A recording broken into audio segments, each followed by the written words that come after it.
Praise Lord, welcome to Shine International Community. இயேசுவின் நாமத்துல எல்லாரையும் வாழ்த்துகிறேன், வரவேற்கிறேன்.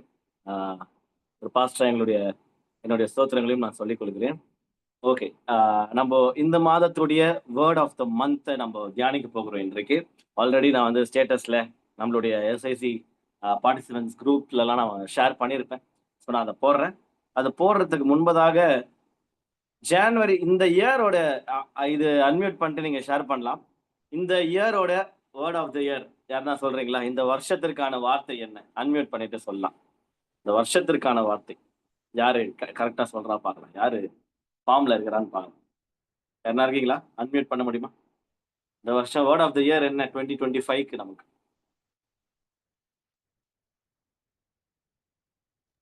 கேக்குதுங்களா நான் பேசுறேன்? ஆண்டி சொல்லுங்க. ஆண்டி ஜெய aunty. Upgrade. Upgrade. Okay, correct.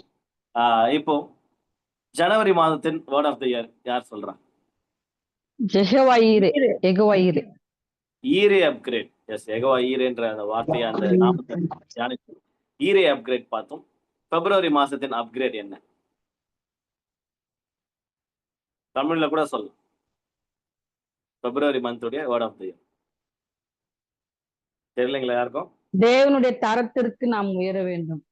S, upgrading to God's standard அப்படின்ற மாதிரி நம்ம பார்த்தோம். யா, தேங்க்யூ. மியூட் பண்ணிக்கலாம் எல்லாரும். ஓகே, அந்த வரிசையில இந்த மாதத்தின் வேர்ட் ஆஃப் த இயரை நம்ம எல்லாருமே சேர்ந்து இந்த மாதம் முழுவதுமா நம்ம தியானிக்க போகிறோம். ரொம்ப இன்ட்ரெஸ்டிங்கா போக போகுது. இது வரைக்கும் எஸ்ஐசியில பண்ணாத விஷயத்துல இந்த மந்த் பண்ண போறோம். அது என்னன்றதை நான் லாஸ்ட்ல சொல்றேன். ஓகே, ஸ்கிரீன்ல தெரியுது பாருங்க. இந்த மாசத்துடைய word of the month for March என்ன அப்படின்னா upgrade to honesty. Upgrade to honesty, அதாவது ஹானஸ்டினா நேர்மை. நேர்மைக்கு நேராக நம்மளை நாம் அப்கிரேட் பண்ணிக்கிறதுக்கு, அதாவது இந்த ஸ்கிரீன்ல இருக்கிற பிக்சர் பாருங்க. நம்ம இந்த மனுஷன் மாதிரி, ஓகேவா? நம்ம தலைமையில எஸ்ஐசி கிரீடம் வந்து பாருங்க. ஆண்டவர் கொடுத்த மகிமை அது. எஸ்ஐசியில அந்த கிரீடம் நம்மளா ராஜாக்களும் ஆசாரியருமா அழைக்கப்பட்டிருக்கிறோம். ஸோ கிறிஸ்துவோடைய பிள்ளைகளா, கர்த்தருடைய பிள்ளைகளா, கர்த்தருடைய செல்ல பிள்ளைகளா நம்ம இப்போதைக்கு ஒரு வாழ்வாதாரத்துல ஒரு தரநிலைகளுக்கு இருக்கும், தரநிலையில இருக்கும்.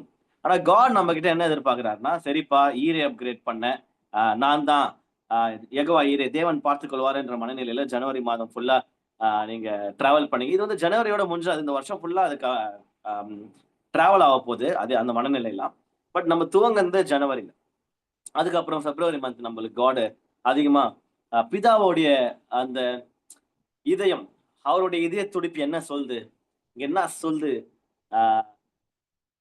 அவருடைய ஸ்டாண்டர்ட்ல ஏத்துற மாதிரி நம்ம நிறைய காரியங்கள் மத்தேயு 5ஆம் அதிகாரத்துல இருந்து நம்ம தியானிச்சோம். மற்ற அதிகாரத்துல இருந்து நம்ம தியானிச்சோம். ஓ, காடோடைய ஸ்டாண்டர்ட் தான் இங்க இருக்கா, அப்ப நம்ம எங்கேயோ தூரமா இருக்குமே, அப்ப அவருடைய ஸ்டாண்டர்ட்ஸ்ல கொஞ்சம் கொஞ்சமா நம்ம கிளைம் பண்ணலாம், மேலே ஏறலான்ற மாதிரி நம்ம பிப்ரவரி மாசம் தியானிச்சோம். மிட்வீக் சர்வீஸ்லாம் நடந்துச்சு பிப்ரவரி மந்த். நான் மந்த் எண்ட்ல சிக் ஆயிட்டேன், அதனால தான் மிட்வீக் சர்வீஸ்லாம் லாஸ்ட் 2 வீக்ஸ் அர்த்தம் இல்லை. பட் ஸ்டார்டிங் 2 வீக்ஸ் வந்தவர்கள் பாக்கியவான்கள், அவர்கள் அந்த வேர்டை பிரயோஜனப்படுத்தி கொண்டாங்க. ஓகே, போன வாரம் நம்ம கடைசியா பார்த்து முடிச்சோம். போன வாரம் ரொம்ப சூப்பரான மெசேஜ். நிறைய இன்டர்நெட் டிஃபிகல்டிஸ்லாம் இருந்துச்சு நமக்கு. பட் அதனால தான் ரெக்கார்டிங் நம்ம பண்ண முடியல. பட் ஸ்டில் அதையும் தாண்டி கன்வே ஆக வேண்டிய விஷயம் சூப்பரா கன்வே ஆயிடுச்சு. காடோடைய ஸ்டாண்டர்ட்ஸ் என்னெல்லாம் எதிர்பார்க்கிறாரு நம்ம கிட்ட இருந்து நம்ம கற்றுக்கணும். இன்றைய நாள்ல அது போல இந்த மனுஷனை பாருங்க, அந்த மனுஷன் தான் நீங்களும் நானும். அந்த ஒரு படிக்கட்டுல இருக்கும். பட் காட் இங்க இல்லப்பா, நான் உன்னை இங்க இருந்து அந்த மேல ஒரு பச்சை கலர்ல இருக்குது பாருங்களேன், அந்த ஒரு பொக்கிஷம், அந்த பொக்கிஷத்திடம் நீ போய் சேரணும்னு நான் ஆசைப்படுறேன். அந்த பொக்கிஷம் என்ன அப்படின்னா ஹானஸ்டி, நேர்மையான ஒரு விஷயம். நேர்மை அப்படின்ற ஒரு ரொம்ப காஸ்ட்லியான விஷயம். இந்த காலகட்டங்கள்ல நேர்மையா அப்படியா 1/4 கிலோ எவ்வளோ அப்படின்னு கேட்கிற அளவுக்கு நேர்மனா அப்படின்னா என்னது, ஏதோ புது புது வார்த்தைலாம் பேசுறீங்களே, என்ன கெட்ட வார்த்தைலாம் பேசுறீங்க, அசிங்கமா என்கிட்ட நேர்மைக்கு இருமேன்னு அப்படின்ற மாதிரிலாம் நிறைய பேருக்கு ஒரு கன்ஃபியூஷன் ஏற்படும். நேர்மை பத்திலாம் பேசினா பூமர்ன்றவாங்க பட்டு நம்மள. பரவாயில்லன்ற, ஆக்சுவலா உங்களை பார்த்து நீங்க நேர்மையா இருந்து ஒரு நேர்மையை பத்தி நீங்க பைபிள் வேல்யூஸ் ஃபாலோ பண்ணி பைபிளை பத்தி பேசி நல்ல காரியங்கள் ஃபாலோ பண்ணி பேசி உங்களை பூமர்னு மக்கள் சொன்னாங்கன்னா நீங்கள் பாக்கியவான்கள், பரலோக ராஜ்யம் உங்களுடையது. ஏன்னா அப்பதான் சரியான ஒரு ஜோன்ல, சரியான ஒரு மனநிலையில, சரியான ஒரு ரூட்ல டிராவல் பண்றீங்கன்னு அர்த்தம். ஏன்னா வசனம் நம்மளுக்கு சொல்லுது, உலகத்துக்கு ஒத்த வேஷம் தெரியாத அப்படின்ற மாதிரி ரோமன்ஸ் 12:2 சொல்லுது. ஸோ அப்படி நம்ம யோசிச்சு பார்க்கும்போது இந்த உலகம் ஒரு ஒரு ஒரு போக்குல போகுது, ஒரு சைட்ல போயிட்டு இருக்கு. ஆனா நம்ம குறுக்க நின்னு இல்ல இது இல்ல என் flow, going with the flow அப்படின்னு சொல்லுவாங்க நிறைய பேர் உலகத்துல வந்து. Going with the flow, just உலகம் எப்படி போதோ அந்த போக்குல போறப்ப நானு நம்மளாம் அப்படி இல்லை, நம்மளாம் எதிர்நீச்சல் போடுற கும்பல். ஓகேவா? நம்மளாம் எதிர்நீச்சல் போடுற கும்பல்.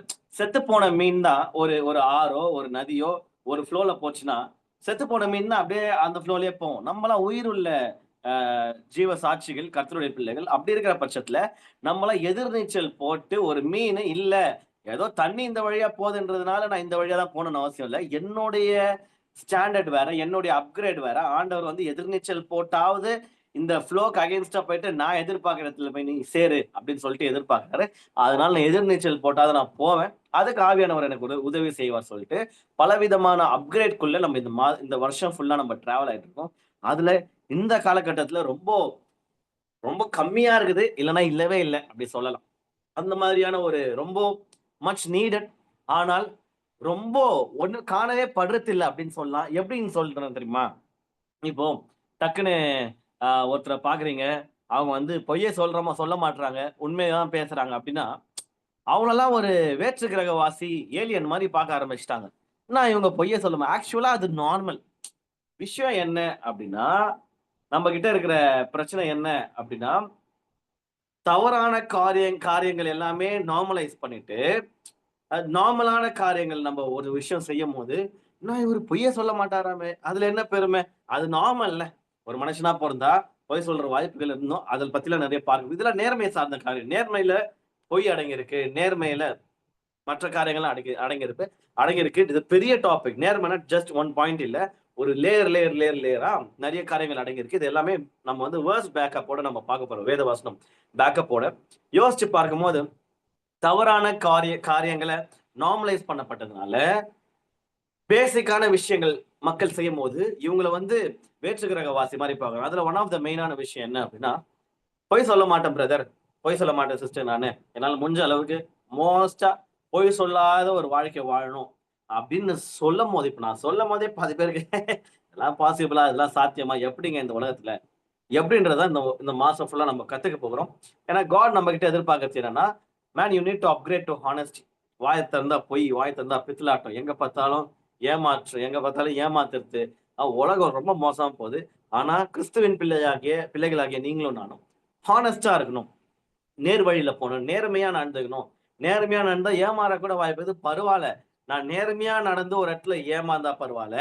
ஆனா கேவலமா நடந்துட்டு நல்லா சம்பாதிக்கிறதுக்கு காட்டிலும் நேர்மையா ஒரு ஒரு இடத்துக்கு போறோம், நேர்மையான ஒரு அப்ரோச்ல ஈடுபடுறோம், அந்த இடத்துல நம்ம கிளிக் ஆகல, அந்த வேலை நமக்கு கிடைக்கல, அந்த அந்த எக்ஸாம்ல நான் பாஸ் ஆகலைன்னா பரவாயில்ல. ஃபெயில் ஆயிட்டு அரியர் எழுதி நம்ம முன்னுக்கு வரலாம். பட் கம்பேரிட்டிவ்லி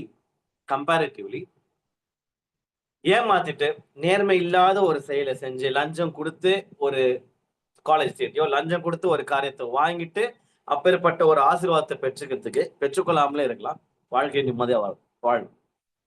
ரீசெண்டா ஏன் இதை பத்தி சொல்றேன் அப்படின்னா, ரீசெண்டா நம்மளுடைய தமிழ் சினிமால ரொம்ப பிளாக் பஸ்டர் ஹிட் ஒரு மூவி வந்துச்சு. அந்த படம் பேர் வந்து டிராகன். அந்த படத்துடைய முக்கிய சாராம்சமே என்ன தெரியுமா? ஹானஸ்டி, நேர்மை. ஒரு மனுஷன் சக்சஸ்னா என்ன, நேர்மை, சக்சஸ் எதை வச்சு கால்குலேட் பண்ணப்படுது, நேர்மையை வச்சா இல்ல காசை வச்சா அப்படின்ற மாதிரி ரொம்ப சூப்பரான ஒரு படம் தமிழ்ல எடுத்து வச்சிருக்கிறாங்க. டைம் இருந்தா நீங்க வந்து பாருங்க. என்னடா இது சர்ச்சில் வந்து படத்தெல்லாம் சஜஸ்ட் பண்றாங்களே, இல்ல நான் சொன்னாதான் நீங்க இந்த மாதிரி மெசேஜ் கொடுத்தா கேட்க மாட்டீங்க. அது படகணும் பார்த்தாது அதுல நிறைய நல்ல வேல்யூ சிஸ்டம் நிறைய சொல்லியிருக்கிறாங்க. முடிஞ்சா நீங்க சஜஸ்ட் பண்றேன், ரொம்ப நல்லா இருந்துச்சு. அப்போ ஏன் இதை பத்தி எதுக்கு இந்த படம் ரெஃபரன்ஸ் சொன்னா, அந்த படம் ஹானஸ்டி பத்தி பேசிருக்கு, நேர்மையை பத்தி. விஷயம் என்னன்னா, அந்த படத்தை உலகமே கொண்டாடுது. உலகம் ஃபுல்லா ஒரு தமிழ் படத்தை கொண்டாடுது. என்னதான் அப்படி காரணம் அப்படின்னா, அடிப்படையா நம்ம எல்லாருக்குமே இருக்க வேண்டிய ஒரு விஷயம் ஹானஸ்டி, நேர்மை அப்படின்ற ஒரு சின்ன விஷயம். அத ஒரு படத்துல அப்படியே ஊதி பெருசாக்கி டமால்னு காட்டுறாங்க. உலகமே போய் கொண்டாடுது. காரணம், எல்லா மக்களுக்கும் நம்மளுக்கு ஒண்ணு தெரியும், நேர்மையா இருந்தா இந்த உலகத்துல பொழைச்சிக்க முடியாது. நேர்மையா இருந்தா நம்மள ஏமாத்திடுவாங்க. நேர்மையா இருந்தா நம்ம வந்து இழிச்ச வாய்க்கெல்லாம் ஆயிடுவோம். நானே யோசிச்சது, நல்லவனா இருந்தா வேலை நடக்காது போலயேன்ற மாதிரி. கொஞ்சம் அப்படி இப்படி இருந்தா கொஞ்சம் அப்படி அப்படி கெத்தா இருக்கலாம். கொஞ்சம் நல்லவனா இருந்தா பழவன்னிடுறாங்க, கொஞ்சம் நல்லவனா இருந்தா ஏமாத்திடுறாங்க. அது ஒரு பரிதாபமான விஷயம். நல்லவர்களா இருந்து ஏமாற்றப்பட்டு இருக்கிறோம். நல்லவர்களா இருந்து அதாவது நேர்மை இல்லாதவன் ஒருத்தன் வாழ்க்கை வாழறானா, அவன் நம்மளை காட்டிலும் நல்லா இருக்கிற மாதிரி தெரியறான். அவனுடைய முடிவு தான் நம்ம பேசணும். அவன் முடிவு எப்படி இருக்க போகுது. ஆனா நேர்மையா ஒரு வாழ்க்கையை வாழும்போது ரொம்ப கடினமா இருக்கு, ரொம்ப டஃப்பா இருக்கு. பைபிள் இதை பத்தி என்ன சொல்லுது பார்க்கலாம். சோ இந்த மாசம் ஃபுல்லா இந்த நேர்மை நேர்மை நேர்மை மூஞ்சில அடிச்சாம டமால் டமால் போட்டுனே இருக்கும். அதுக்கேற்ற டெஸ்டும் வரும் நமக்கு. நம்மளை தேடி இந்த வார்த்தையெல்லாம் கேட்டதுக்கு அப்புறம் டெஸ்ட் வரும். டெஸ்ட்ல பாஸ் ஆகிறதுக்கு தேவையான அந்த ஆன்சர் ஷீட்ல என்ன எழுதணும்னு நான் எனக்கு சொல்லித்தரேன். இதுவும் மேத்யூ 5 மத்தேயு 5ல தான் ஒரு வசனம் பார்க்க போறோம். ரொம்ப அழகான ஒரு வசனம். ஸ்கிரீன்லயும் போடுறேன். மத்தேயு 5ஆம் அதிகாரம் எடுத்துக்கொள்ளலாம். ரொம்ப அழகான ஒரு வேர்ஸ் நம்ம தியானிக்க போகிறோம். 5ஆம் அதிகாரம் 37ஆம் வசனம் நம்ம தியானிக்கலாம். ஸ்கிரீன்ல அந்த பிக்சர் போடுறேன். எஸ்,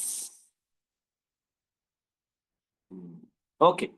இந்த வசனத்தை தான் நம்ம வந்து இன்றைய நாளுடைய தியானத்திற்கு மெயின் தியானத்துக்கு எடுக்க போகிறோம். தமிழ்ல படிச்சு நான் அப்புறம் இங்கிலீஷ்ல வரேன். உள்ளதை உள்ளதென்றும் இல்லதை இல்லதென்றும் சொல்லுங்கள், இதற்கு மிஞ்சினது தீமையினால் உண்டாகும். இந்த வேர்ஸ்ல இருந்து ஆக்சுவலா இந்த தீம் கிடைச்சது. இந்த வேர்ஸ்ல இருந்து தான் இந்த மார்ச் மந்தோடைய இந்த அப்கிரேடோடைய இந்த வேர்ட் ஆஃப் த மந்த் கிடைச்சது. வசனம் சொல்லுது, உள்ளதை உள்ளதென்று சொல்லு, இல்லைன்னா இல்லைன்னு சொல்ற.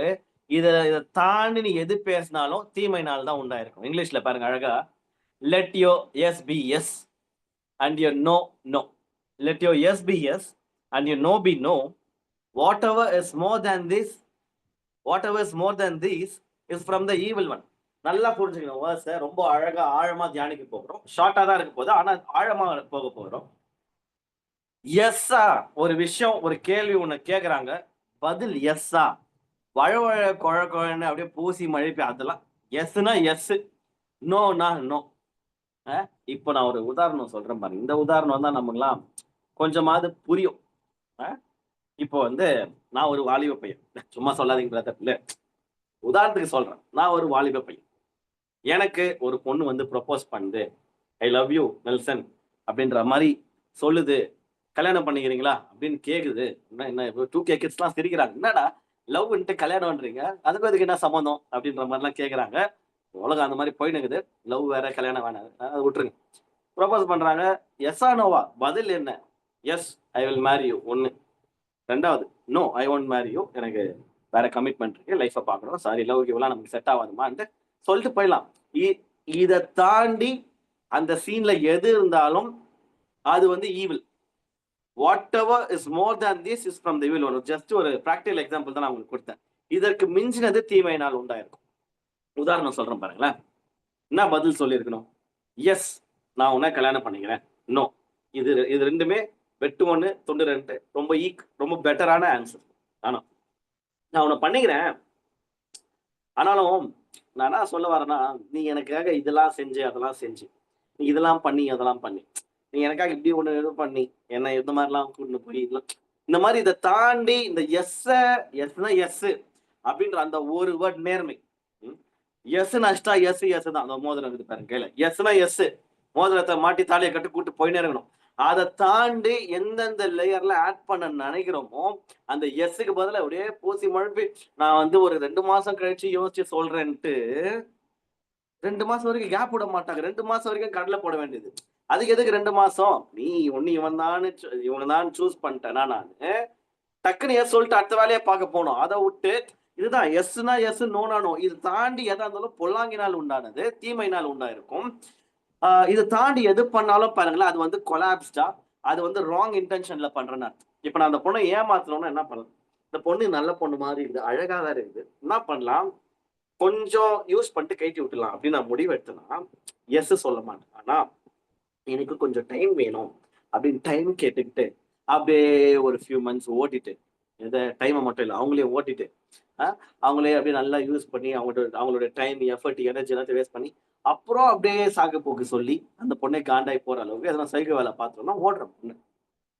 இதுதான் ஈவில். ஆண்டவர் சொல்றாரு, இது சும்மா பிராக்டிக்கலா நம்ம எல்லாருமே புரியுற மாதிரி ஒரு எக்ஸாம்பிளுக்காக சொன்னேன். எந்த விஷயமா வேணா இருக்கு, உனக்கு ஒரு விஷயம் எஸ்ன்னு படுதா, ஸ்ட்ரெயிட்டா எஸ் சொல்ல கத்துக்கும். நோவா, ஸ்ட்ரெயிட்டா நோ சொல்ல கத்துக்கும். நான் அந்த நோ சொல்றேன். அதே எக்ஸாம்பிள், நோ அப்படின்னா இல்ல அப்படின்னா நம்மள விட மாட்டாங்க. கன்வின்ஸ் பண்ண ட்ரை பண்ணுவோம். இல்ல நான் இதை பண்றேன், அதை பண்றேன் அப்படின்ற மாதிரி. இல்ல நோனா நோ, நோ மீன்ஸ் நோ அப்படின்றத ஸ்ட்ராங்கா எஸ்டாப்ளிஷ் பண்ணோம். அந்த நோ சொல்லணும் என்ன ஆகும்னா, அதாவது அஹ் மனசு கஷ்டப்படக்கூடாதுன்னு நினைக்கிறேன் நானு அப்படின்றதுனால சரி இவங்களை எப்படி சமாளிக்கலாம்? சரி நான் யோசிக்கிறேன். நான் வந்து இது பண்றேன், அதை பண்றேன்னு சொன்னா மாட்டி அப்போ நம்மளே ஒரு ட்ராப்ல மாட்ட வாய்ப்பு இருக்குது. இந்த மாதிரி நான் ஜஸ்ட் ஒரு சாம்பிள் சொன்னேன். உங்களுடைய லைஃப்ல எனி எக்ஸாம்பிள், எனி டெஸ்ட்ல இது வரலாம். ஆண்டவர் நம்ம கிட்ட என்ன தெரியுமா அப்கிரேட் எதிர்பார்க்கிறாரு? ஹானஸ்டா இரு. யாருக்கு? கர்த்தருக்கா? ஃபர்ஸ்ட் உனக்கு நீ ஹானஸ்டா இரு. நேர்மையா இருக்கணுமே. யாருக்கு நேர்மையா இருக்கிறது? உனக்கு நீ நேர்மையா இரு. உனக்கு மனசாட்சின்னு ஒண்ணு இருக்குல்ல. அந்த மனசாட்சிக்கு நீ ஃபர்ஸ்ட் நேர்மையா இரு. அப்புறம் உன்னை சுத்தி இருக்கிறவங்களுக்கு எல்லாம் நேர்மையா இரு. ஃபர்ஸ்ட் காடுக்கு நேர்மையா இரு. நம்மளாம் என்ன தெரியுமா பண்ணோம்? நம்மளாம் கிறிஸ்டியனுங்க இல்லையா? கிறிஸ்டியனுங்க முரட்டு கிறிஸ்டியனுங்க என்ன பண்ணுவாங்க? கத்தருக்காக கத்தருக்காகன்னு நீ காகவே வேணாம். உனக்காக இரு. உனக்குன்னு ஒரு மனசாட்சி இருக்குது. அந்த மனசுக்குள்ளதான் கர்த்தருக்கிற ஆவியானவர் இருக்கிறாரு. நீ உனக்காக உண்மையா இருக்கும் போது ஆட்டோமேட்டிக்கா ஆண்டவருக்கு உண்மையா தான் இருப்ப. See, நம்ம கர்த்தருக்குள்ள நான் இருக்கேன், எனக்குள்ள கர்த்தர் இருக்கிறாரு. கர்த்தருக்குள்ள நம்ம இருக்கோம், நமக்குள்ள கர்த்தர் இருக்கிறாரு. சோ இது வந்து ஒரு மாதிரி இன்டர்லிங்க்டா இருக்குது. அப்போ நான் கர்த்தருக்காக உண்மையா இருக்கேன் அப்படின்ற ப்ராசஸ்ல நான் ஆக்டிவேட் பண்ணி அப்கிரேட் குள்ள போகும்போது ஆட்டோமேட்டிக்கா I will be honest to my self. எனக்காகவும் எனக்கு நானே நேர்மையா இருப்பேன், உண்மையா இருப்பேன். இப்போ நான் எனக்கே உண்மையா இல்ல, ஆனா கர்த்தருக்காக உண்மையா இருக்கேன் வாய்ப்பே கிடையாதுன்றேன். இது ரெண்டுமே ஈக்குவல் ஆர் இன்டர்லிங்க்ட் அப்படின்னு சொல்லலாம். ஏன்னா நிறைய நேரங்கள்ல எனக்கு இது பண்ணதுக்கு கூட தோணுது, பண்ணணும்னு தோணுதானா கர்த்தருக்காக பாக்குறேன்னா வேண்டாம் பண்ணுவோம். 4 பேரை மாட்டிப்போம். 4 பேரை கொஞ்சம் காட் மேல எதனா நம்மளுக்கு கோவம் இருக்கலாம். அந்த கோவத்துல எடுத்துட்டு போயிட்டு இந்த மாதிரி பேடான விஷயங்களை நம்ம பண்ண வாய்ப்பு இருக்கு. அதனால நான் என்ன சொல்றேன் அப்படின்னா, we will try to be honest to ourselves first. இதெல்லாம் ரொம்ப பாருங்களேன் பிராக்டிக்கலான டீச்சிங்ஸ்ல போகுது. எஸ்ஐசி இந்த மாசம் எஸ்பெஷலா ரொம்ப பிராக்டிக்கலா நம்ம அண்டர்லைன் பண்ண போற ஒரு சில காரியங்களை இது எப்படி சொல்றது, இது ஈஸியா ரொம்ப கஷ்டம் ஆக்சுவலா. ஆனா எப்படி இதை ஈஸி ஆக்குறதுன்றத நான் பிராக்டிகல் டிப்ஸ் நெக்ஸ்ட் உங்களுக்கு நான் கொடுக்க போறேன். தேவன் எதிர்பார்ப்பது இந்த வசனத்தின் அடிப்படையில இந்த பாருப்பா, சத் இது முன்னாடி எல்லாம் செம கலாய்ப்பாரு. சத்தியம் சத்தியம் போடுறது, அந்த சத்தியமா சொல்லு எஸ், பொய் சொல்லாத. எஸ்னா எஸ் தான், எஸ் சொன்னா எஸ் தான், நோனா நோ தான். அதை தாண்டி பொய் சொல்லாத, சத்தியம் பண்ணு. ஆண்டவர் வச்சு செம கலாய்ப்பாரு. என்ன சொல்றாருன்னா, சத்தியம் பண்றியே, உன் மேல சத்தியம் பண்றியே, உனக்கு அதிகாரம் இருக்குதா? உன் மேல உன்னை பட்சது யாரு? நானு வானத்து மேல சத்தியம் பண்ண முடியுமா? முடியாது. அதுக்கு உனக்கு சம்மந்தம். பூமி மேல சத்தியம் பண்ண முடியாது, அது கர்த்தருடையது. வான பூமி எல்லாம் எதுவுமே உனக்கு எதுவுமே இல்லையடா, எது மேலடா சத்தியம் பண்ற அப்படின்ற மாதிரி பங்கம் பண்றாரு. அதுக்குள்ள டைம் இல்லைன்றதுனால நம்ம போவேணாம். அப்ப அப்படியே கண்டினியூ பண்ணி முடிப்பாரு. சத்திய சக்கரை பொங்கல்லாம் வேணாம். ஒரு விஷயம் கேட்கப்படுதா? எஸ். நீ வந்து நேர்மையான மனுஷன். எப்படி இருக்கணும்னா, நான் சொல்றேன் பாருங்க, ஒரு ரியல் லைஃப் எக்ஸாம்பிளோட சொல்றேன். எப்படி இருக்கணும்னா, உங்ககிட்ட ஒரு விஷயம் கேட்கப்பட்டு நீங்க மட்டும் எஸ்ன்றீங்கன்னா அதை தாண்டி கிராஸ் வெரிஃபிகேஷனுக்கே போகக்கூடாது. புரியுதா நான் சொல்றது? அந்த அளவுக்கு நம்மளுடைய அப்கிரேட்னாலே அதுதான். இவர்கிட்ட ஒரு விஷயம் கேட்டோம், இவன் பொய் சொல்ல மாட்டான், இவன் வந்து நேர்மையானவன். இவங்கள ஒரு விஷயம் கேட்டோம், ஆனா எஸ் சொல்லிட்டான், ஓகே அதுக்கு மேல பேசாதீங்கப்பா, பொய் சொல்ல மாட்டார். நோ சொல்லிட்டான், இல்ல அவங்களே நோ சொல்லிட்டாங்க, அப்ப வேணாம் அப்படின்ற அளவுக்கு வெட்டு ஒண்ணு துண்டுறேன்னு முடிகிற மாதிரி ஒரு லைஃப் வாழணும். அந்த விதமான அப்கிரேடுக்கு தான் நம்ம எல்லாருமே சேர்ந்து போனோம்னு எதிர்பார்க்கிறாரு. ஆனா இதுல ரிஸ்க் இருக்கு. ஏன் அப்படின்னா, நம்மள பிடிக்காதவங்க நம்ம சில இடங்கள்ல எஸ் சொன்னா பெரிய பிரச்சனையா இருக்கும். இப்போ எனக்கும் என் ஃப்ரெண்டுக்கும் ஒரு சீக்ரெட் தெரியும். அந்த சீக்ரெட்டை தேர்ட் பர்சன் ஒருத்தர் கண்டுபிடிச்சிட்டாங்க. என்கிட்ட ஒரு கேள்வி எழுப்பப்படுது. இப்போ நான் வந்து நேர்மையானவன். இப்போ நான் பதில் சொல்லி அந்த விஷயத்துக்கு எஸ்ஸோ ஆர் நோன்ற பதில சொல்லிட்டேன்னா என் ஃப்ரெண்டு மாட்டிப்பான், அவனோட லைஃப் நாஸ்தி ஆயிடும். இது போன்ற இக்கட்டான இடுக்கமான சூழ்நிலைகள்ல எஸ் சொன்னாலும் பிரச்சனை, நோ சொன்னாலும் பிரச்சனை. ஏன்னா நம்ம அது அட் த சேம் டைம் நேர்மையாவும் இருந்தாகணும். எப்படி இந்த மாதிரியான தருணங்களை, இந்த மாதிரியான காரியங்களை ஹேண்டில் பண்றது என்பதை தலைவர் ஜீசஸ் கிரைஸ்டோட வாழ்க்கையில இருந்து நம்ம கற்றுக்கொள்ள போகிறோம். He is a savage.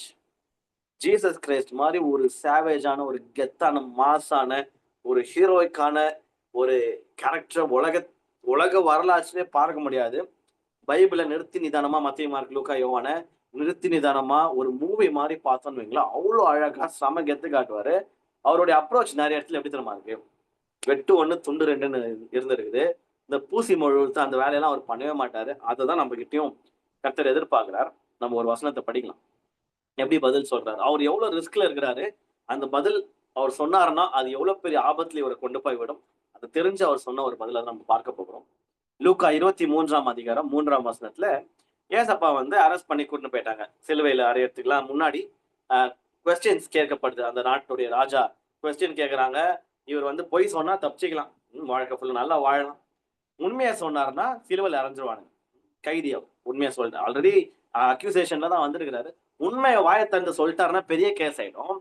பிலாத்து அவரை நோக்கி பாருப்பா, டெத் சென்டென்ஸ் எழுதுறதுக்கு முன்னாடி கேள்வி எழுப்பப்படுது, நீ யூதருடைய ராஜாவா? ஏன்பா இந்த மாதிரிலாம் நீ யூதருடைய ராஜான்னு சொல்லி சுத்துற, மற்ற கம்ப்ளைண்ட் எல்லாம் உங்க மேல வந்து இதை கேட்கறது ஒரு ராஜா. பிலாத்து கேட்கிறாரு, டேய் நாரா, நீ யூதருக்கு ராஜானா நான் யாரா அப்படின்ற மாதிரி. அவர் ரோமர் தான், பட் ஸ்டில் அந்த ஈகோ கிளாஷ் அதெல்லாம் யோசிச்சு பார்க்கணும். ஒரு ஒரு ஒரு ஒரு ஸ்ட்ராங்கான அத்தாரிட்டியில இருக்கிற ஒரு ஆள் கேட்கிறாரு, நீ என்னப்பா யூதருக்கு ராஜா அப்படின்னு நீயே சொல்லின்னு சுத்துதா? இவங்க எல்லாம் கம்ப்ளைண்ட் பண்றாங்களே, உண்மையா நீ யூதருடைய ராஜாவா? கேள்வி, கொஸ்டின் என்று கேட்டான். அவர் அவனுக்கு பிரதி உத்தரமாக, ஆமா நீ சொல்றபடிதான், yes it is as you say. ஆமா, என்ன இப்போ? அதுதான் அவருடைய ஆன்சர். என்ன அப்படி சொல்றாங்களா? அப்படியே வச்சுக்கோ. என்ன இப்போ இந்த ஒரு பதில் அவரை அடின்னு அடிச்சு தும்சம் பண்ணி 40 பீட்டிங்ஸ் நினைக்கிறேன் சாட்டையில. அந்த பேஷன் ஆஃப் கிரைஸ்ட் எல்லாம் படம் பார்ப்போம்ல, பார்த்துருக்கோம்ல. அடுத்த மாசம் வேற ஈஸ்டர் வருது, அந்த படத்தெல்லாம் போட்டு நம்மள அழ விடுவாங்க. அடின்னு அடிச்சு டார்டாரா கிழிச்சு ஒரு சொட்டு ரத்தம் கூட மிச்சம் இல்லாம சிலுவையில அறைய வச்சது. நேர்மையான மனிதர்கள் சிலுவையில அறையப்படலாம். Best example Jesus Christ. ஆனாலும் நான் சொன்னேன்ல, இந்த நேர்மையான வாழ்க்கை வந்து காம்ப்ளிகேட்டட், கஷ்டம். ஆனா அது கொடுக்கிற ஒரு சமாதானம் மாதிரி வாழ்க்கையில எதுவுமே கொடுக்காது.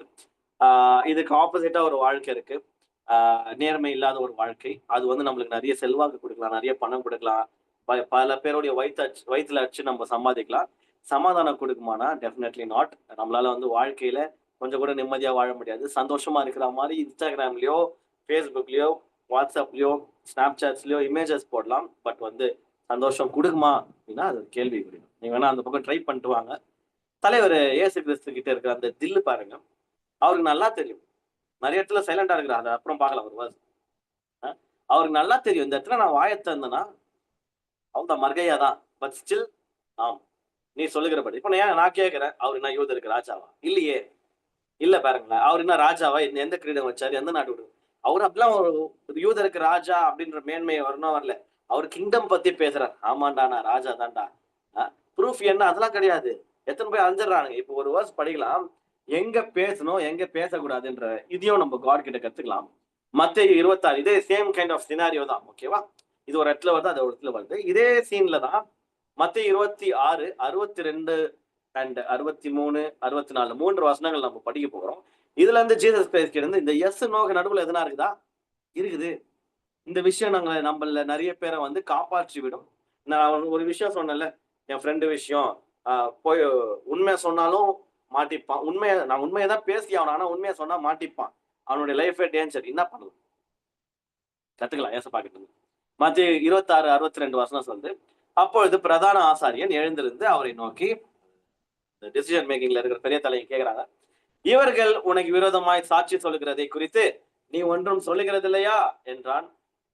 அதாவது அவர் மேல தப்பான பொய் கேஸ், பொய் அலிகேஷன்ஸ், இவர் இதை பண்ணிட்டாரு, இவர் இதை சொல்லு சுத்துறாரு, மேசியான்றாரு, யூதருடைய ராஜான்றாருன்னு இஷ்டத்துக்கு இவங்களே ஆளுங்களை செட் பண்ணி கம்ப்ளைண்ட் போட்டுறாங்க. என்னப்பா இவங்கெல்லாம் இப்படி சொல்றாங்களே, இவர்கள் உனக்கு விரோதமாய் சாட்சி சொல்லுகிறதை குறித்து நீ ஒன்றும் சொல்லுகிறது இல்லையா?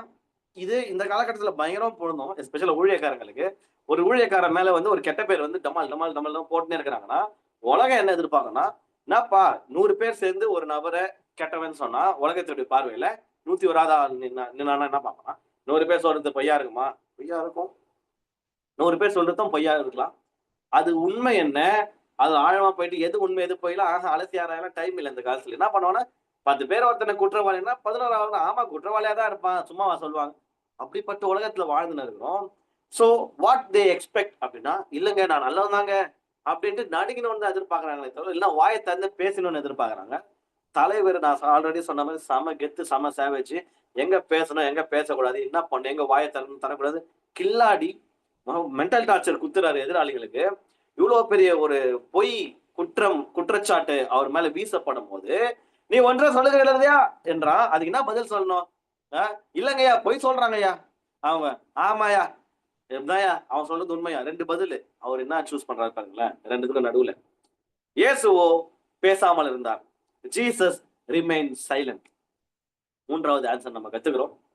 எஸ் சொல்றது ஃபர்ஸ்ட், எஸ்னா எஸ் சொல்றது, நோனா நோ சொல்றது. சில இடத்துல சைலண்டா இருக்கிறது நல்லது. ஏன்னா எது சொன்னாலும் பிரச்சனை ஆகும் அப்படின்னா கம்முன்னு இருக்கிறது நல்லது. இது கோர்ட்டு கேஸ் ஆனா கூட எஸ் சொன்னா ஒரு ஒரு தண்டனை, நோ சொன்னா ஒரு எஸ்கேப்போ வாட் எவர் இட் இஸ். கம்முன்னு இருந்தா அவங்க எழுதுதான் தீர்ப்பு என்ற மாதிரி இவர் ஒரு மோசமான, இவரும் ஒரு அந்த ஜட்ஜ்மெண்டல் ஒரு கோர்ட் கைண்ட் ஆஃப் ஒரு சினாரியோலாம் இருக்காரு. இவர் மேல அலிகேஷன்ஸ் நிறைய போய் குற்றச்சாட்டுகள் வீசப்படுது. அதுல சிலது உண்மையும் கூட. இவர் செஞ்ச காரியங்களுடைய ரிஃப்ளெக்ஷனா அவர் மேல அவரை வந்து கைது செய்யற அளவுக்கு ஒரு மோசமான சூழலுக்கு இயேசு கிறிஸ்து தள்ளப்படுறார். அந்த கைண்ட் ஆஃப் ஒரு சிச்சுவேஷன்ல ஈஸியா போய் சொல்லிட்டு எஸ்கேப் ஆயிருந்திருக்கலாம். நார்மல் ஹியூமன் பீயிங் இதெல்லாம் பண்ணிடணும். But god was already upgraded to honesty. அவர் நேர்மையின் சிகரமா இருந்ததுனால நேர்மையாவும் இருக்கணும். ஆனா இந்த டைம்ல வந்து எனக்கு பதில் சொல்ல தோணலையே அப்படின்ற மாதிரி இயேசுவோ பேசாமல் இருந்தார். எதிரில் இருக்கிறவங்க எவ்வளவு காண்டா இருக்கும்னு பாருங்களேன். இவன் எஸ் சொல்லியிருந்தா நம்ம வேற விதமா கேம் பிளே பண்ணலாம். இவன் நோ சொல்லியிருந்தாலும் வேற எக்ஸ்ட்ரா 10 பேரை கூட்டிட்டு வந்து கம்ப்ளைண்ட் பண்ணி போய் கொடுத்து சைலண்டா இருக்கிறாரு. ஹானஸ்டியில இந்த சைலன்ஸ்ன்றது ஒன் ஆஃப் த முக்கியமான ஃபேக்டர். நான் எந்த இதுல எது நான் பேசினாலே இந்த இடத்துல பிரச்சனை ஆகணும், வாய மூணுங்கிறது பெட்ரு. அதுவும் உங்களுடைய நேர்மையை தான் குறிக்கும். ஏன்னா அந்த இடத்திற்கு தேவையான ஞானத்தை கர்த்தர் தந்தருவாராங்க. இயேசுவோ பேசாமல் இருந்தார். அடுத்தது என்ன ஆகுது பாருங்க. அப்பொழுது பிரதான ஆசாரியன் அவரை நோக்கி, நீ தேவனுடைய குமாரனாகிய கிறிஸ்து தானா? என்னப்பா நீ ஏதோ பரலோகத்துல இருந்து வந்துட்டேன்னு சொல்லிக்கிறியே, அந்த இல்ல சுத்தி இருக்கிறவங்க சொல்றாங்களே, நீ தேவனுடைய குமாரனாகிய கிறிஸ்து தானா? அதை எங்களுக்கு சொல்லும்படி ஜீவனுள்ள தேவன் பேரில் உன்னை ஆணையிட்டு கேட்கிறேன். நான் சத்தியம் பண்ணி கேட்கிறேன், சொல்லு அப்படின்ற மாதிரி ஸ்ட்ராங்கான ஒரு கேள்வி எழுப்பப்படும் போது அதற்கு இயேசு, நீ சொன்ன போது அங்கதான் வாயை திறக்கிறார். எங்க அவங்கள எடுத்துன்னு வந்து அவங்களே ப்ராமிஸ் பண்ணி அவங்கள ஒரு பெரிய லாக்ல மாட்டி விட்டு இங்கேயும் அவர் சைலண்டா இருந்திருக்கலாம். நிறைய இடங்கள்ல Jesus remain silent, Jesus remain silent, Jesus remain silent நிறைய வசனங்கள் இருக்கு. இயேசு பேசாமல் இருந்தார்னு. அவர் பேசினாருன்னா ஸ்ட்ரெயிட்டா வெட்டு 1 துண்டு 2. அது நிறைய பேரை டிஸ்டர்ப் பண்ணும். அந்த எதிரில் இருக்க அந்த யூத மக்களுக்கு, அந்த பிலாத்து போன்ற அந்த ராஜாக்கள், அந்த பிரதான ஆசாரியன், இவங்களாம் பயங்கர டிஸ்டர்ப் பண்ற மாதிரி ஒரு பதில். இயேசுடைய நேர்மை நிறைய பேரை டிஸ்டர்ப் பண்ணுச்சு. அது போல உங்களுடைய நேர்மையும் என்னுடைய நேர்மையும் சுற்றியுள்ள நிறைய பிசாசுகளை டிஸ்டர்ப் பண்ணும். இந்த மெசேஜ் நிறைய பேரை டிஸ்டர்ப் பண்ணும். ஏன்னா கர்த்தருடைய பிள்ளைகள் நேர்மை அப்படின்ற ஒரு அப்கிரேட் குள்ள போகும்போது, நேர்மையா இருந்தீங்கன்னா கீச்சிடுவ பாக்கலாம் அப்படின்னு தான் சொல்லுவாங்களே தவிர, உன்னால முடியும்பா, கர்த்தருடைய பரிசுத்த ஆவியானவர் கூட இருக்கிறாரு, தேவையான ஞானத்தை தருவாரு, பிரச்சனை இல்லாத நேர்மையான வாழ்க்கையை வாழலாம், பாத்துக்கலாம். நேர்மை நிறைய காஸ்ட் கொடுக்கும். போய் நிறைய இடத்துல வந்து செலவுகளை காப்பாற்றும், செலவுல இருந்து நம்மள எஸ்கேப் பண்ணும். பட் நேர்மை, இந்த உண்மை, இந்த பாதெல்லாம் கொஞ்சம் பூமர் மாதிரி இருக்கும். ஆனா தேவன் எதிர்பார்க்கறது பரவாயில்லப்பா, பூமர்னு சொன்னாங்க, நீ பூமரா இருந்து போயிட்டாங்க, பிரச்சனை இல்லை. அதுதான் பரலோகத்துக்கு போகிற இடுக்கமான வாசல். இந்த இடுக்கமான வாசல்னா சோத்திக வழி இல்லாம இருக்கிறதுலாம் இடுக்கமான வாசல்னு சொல்லி சொல்றாங்கன்னோ, இடுக்கமான வாசல் வழியா பிரவேசி, இதுதான் இடுக்கமான வாசல். இருக்கிறதுல இடுக்கமான வாசல் என்ன? அது நேர்மையா இருப்பா. ஐயோ நேர்மையா வேற இருக்கணும். ஒரு ஸ்டூடெண்ட் 12th எக்ஸாம் வந்து பாருங்க, 10th 12th ஒரு ஸ்டூடெண்ட் நாளைக்கு எக்ஸாமு காப்பி வச்சு பாஸ் பண்றப்பா அப்படி டீச்சர் பர்மிஷன் கொடுத்துட்டு அவன் காப்பி அடிச்சு ஜாலியா பாஸ் பண்ணிட்டானா அது ஒரு விஷயம். காப்பி வச்சு பாஸ் பண்றப்பான்னு டீச்சர் பர்மிஷனே கொடுத்தோம், ஃபெயில் ஆனா கூட பரவாயில்ல, காப்பி வச்சு பாஸ் பண்றதுக்கு நான் பாஸ் பண்ணாமலே இருப்பேன்னு சொல்லிட்டு என்னால எனக்கு தெரிஞ்சதை எழுதுறேன். இது வரைக்கும் நான் கொஞ்சம் கடின உழைப்பு போட்டிருக்கிறேன், தெரிஞ்ச வரைக்கும் எழுதுறேன், பாத்துக்கலாம் அப்படின்ற கெத்து இருக்கு தெரியுமா? That's honest. நான் ஸ்டார்டிங்ல இப்போ என்னுடைய பர்சனல் லைஃப்ல இருந்து 2 எக்ஸாம்பிள் கொடுக்க போறேன். நம்ம வந்துட்டு அந்த பாயிண்ட் எடுத்து கொடுங்க. 1 எக்ஸாம் ஹால், 2வது கிரிக்கெட். ஓகேவா? ஃபர்ஸ்ட் கிரிக்கெட்ல இருந்து போறேன். நான் ஆல்ரெடி சொல்லியிருக்கேன்ல, இந்த நம்ம நேர்மையா எந்த லெவல்ல வாழணும்னா, எதிரில் இருக்கிறவங்க ஒரு ஒரு ஒரு இக்கட்டான ஒரு சூழ்நிலைக்குள்ள இருக்கும்போது நம்மளுடைய வாயின் வார்த்தை, இவன் நேர்மையா மட்டும்தான் பேசுவான், இவன் போய் சொல்ல மாட்டான், இவன் இந்த இடத்துல உண்மையா மட்டும் தான் பேசுவான், நீ சொல்லு அப்படின்னு நம்ம பக்கம் ஃபுல் ஜோன் வந்து நம்மளுடைய பதில் தான் ஃபைனல் ஸ்டேட்மெண்டா இருக்கிற அளவுக்கு ஸ்டாண்டர்டை ஒரே நாள்ல நடந்துறாது. அடிக்கடி பல இடங்கள்ல செட் பண்ணே இருக்கணும். ஒரு பாயிண்ட் ஆஃப் டைம்ல சுத்தி இருக்கிற எல்லாருக்குமே தெரிஞ்சுப்போம், இவன் இந்த இடத்துல இதை நம்பலாம்ன்ற மாதிரி. அந்த அப்கிரேட் தான் கர்த்தர் எதிர்பார்க்குறேன். உதாரணத்துக்கு சொல்றேன், இது வந்து ஸ்கூல் டைம்ஸ் அப்படின்னு நினைக்கிறேன். அப்பவே கர்த்தருடைய வார்த்தையில திடப்படுத்து, அப்படியே பொய்யே சொல்ல மாட்டீங்களா பிரதர்? அப்படிலாம் இல்லை. ரொம்ப வேற வழியே இல்ல. நம்மளுடைய பொய் நிறைய பேரை பிரச்சனைக்குள்ள தள்ளோம்னா, இன்னைக்கு இந்த சைலன்ஸ் ட்ரீட்மெண்ட்லாம் எனக்கு அப்போ தெரியாது. இப்போ நிறைய கத்துக்கிறேன். உங்களுக்கு பெரிய லிஸ்ட் படிக்கிற அர்த்தம். எந்த மாதிரி அப்படின்னா, கிரிக்கெட் விளையாடுவோம். மோஸ்டா நான் தான் கீப்பர். இப்பயும் நான் தான் மோஸ்டா கீப்பர் பண்ணுவேன். கீப்பிங். பேட்ல பட்டா மாதிரி சவுண்டு கேட்கும். சில நேரத்துல இந்த பேட் கிரிப் சவுண்ட்லாம் கேட்கும். சில நேரத்துல அந்த பேட் குலுக்குற லைட்டா ஆடும். அந்த சவுண்ட்லாம் டிப் சவுண்ட் மாதிரி இருக்கும். பட்டா மாதிரியே இருக்கும். சில நேரத்துல எல்லாரும் கேட்பானுங்க. பவுலர் கேட்பான், என்னுடைய டீம் ஆள் கேட்பான், கேப்டன் கேட்பான், அம்பையர் கேட்டா அவுட் கொடுத்துருவான். கீப்பருக்கு நல்லா தெரியும் பேட்ல படலன்னு. அம்பையர் கேட்டு அம்பையரே பிளேயர்ஸ் கேட்டு அம்பையரே கொடுக்க மாதிரி இருந்தாலும் நான் சொல்றேன், படல. பேட்ஸ்மேனுக்கு மட்டும் தான் தெரியும். அப்பா என்னை காப்பாத்தி விட்டப்பா நீ மட்டும் இவன் ஒரு மாதிரி அந்த சவுண்டு கேட்கும். பேட்ல இருந்து வரும், கிரிப்ல இருந்து வரும், எங்க இருந்து வரும் அப்படின்னு ஒரு சவுண்டு கேட்கும். இது வந்து இன்டர்நேஷனல் மேட்ச் வரைக்கும் இந்த இது இருக்கு. அங்க இங்கெல்லாம் டிஆர்எஸ் வந்துச்சு, டிவில ரீப்ளே எல்லாம் காட்டலாம். எங்க ரீப்ளே இருக்குது? நம்ம சொல்றதுதான். அப்போ இது எதிர் டீமுக்கு அவங்களுக்கு சாதகமா போய் முடிஞ்சா கூட பரவாயில்ல, மேட்ச் தோத்தா கூட பரவாயில்ல, அது படலனா படல அப்படின்ற மாதிரி ஒரு சோனு தள்ளப்பட்டு ஆட்டோமேட்டிக்கா நம்மளுடைய மதிப்பு, இது வந்து ரியல் லைஃப் எக்ஸாம்பிள்ஸ் நான் சொல்றேன், நடந்த காரியம். எதிர் டீமோட இது எப்படி ஆயிடுச்சுன்னா, எதிர் டீமோட அம்பையரு இவன் அவுட்டு கேட்டா நான் கொடுப்பேன், ஏன்னா அவன் பேட்ல பட்டா மட்டும் தான் கேட்பான் கீப்பர் நீங்க. அந்த மாதிரி சில நேரத்துல பேட்ஸ்மேனுக்கும் சரியா தெரியாது, போலருக்கே தெரியாது, ஃபீல்டிங் அங்க இருக்கிறவன் கேட்காது, ரொம்ப ரொம்ப மைண்ட் பேட் அப்படி ஒராசின்னு போகும். கீப்பருக்கு நல்லா தெரியும், பேட்ஸ்மேன் கூட தெரியாதுன்னு எனக்கு தெரியாது, பேட் விட்டேன். ஆனா கீப்பர் அதை பட்டு அவுட்டு கேட்டா இது நிஜமா நடந்திருக்கு. யாருக்குமே கேட்கல, நான் மட்டும் அவுட் கேட்கிறேன், பட்டுச்சுன்னும் போது எதிர் டீம் பர்சன் தான் அம்பையர் நிப்பானுங்க. ஓகேவா? சும்மா ஜாலிக்கு ஆடுற மேட்ச்ல எதிர் டீம்ல இருந்து என்ன சொல்றான்னா, அவன் சும்மா கேட்க மாட்டான், அவன் கேட்டானா அவுட்டா தான் இருக்கும், பேட்டை போட்டு கிளம்பிட்டான். இது நடந்திருக்கு, இன்னைக்கு நேத்து இல்ல, 12 வருஷம் 13 வருஷத்துக்கு முன்பதாக ஸ்கூல் டேஸ்.